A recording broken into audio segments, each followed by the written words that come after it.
হরিণ। একবার এক হরিণ নদীতে জল পান করতে গিয়ে নদীতে তার ছায়া দেখতে পেল। ছায়ার দিকে তাকিয়ে সে ভাবতে লাগলো, আমার শিংগুলো যেমন শক্ত তেমনি দেখতেও কি সুন্দর। কিন্তু যার শিংগুলো এত সুন্দর তার পা এত বিশ্রী আর কদাকার হয় কি করে।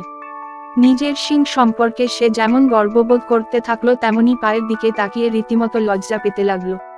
এইভাবে সে যখন তার শরীরের বিভিন্ন অঙ্গ প্রত্যঙ্গের গুণাগুণ বিচার করছে তখনই একদল শিকারী তাকে তাড়া করল।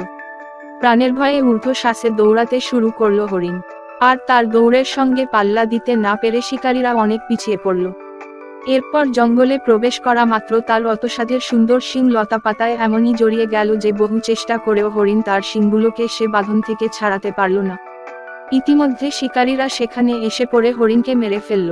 মরবার আগে হরিণ মনে মনে ভাবল, হায় হায়, যে পাগুলোকে আমি বিশ্রী আর কদাকার ভেবে লজ্জা বোধ করছিলাম সেই পাই আমাকে শিকারীর হাত থেকে বাঁচিয়ে দিয়েছিল, কিন্তু যে সুন্দর শিংয়ের জন্যে আমি গর্ববোধ করছিলাম সেই শিংই আমার মৃত্যুর কারণ হয়ে দাঁড়ালো।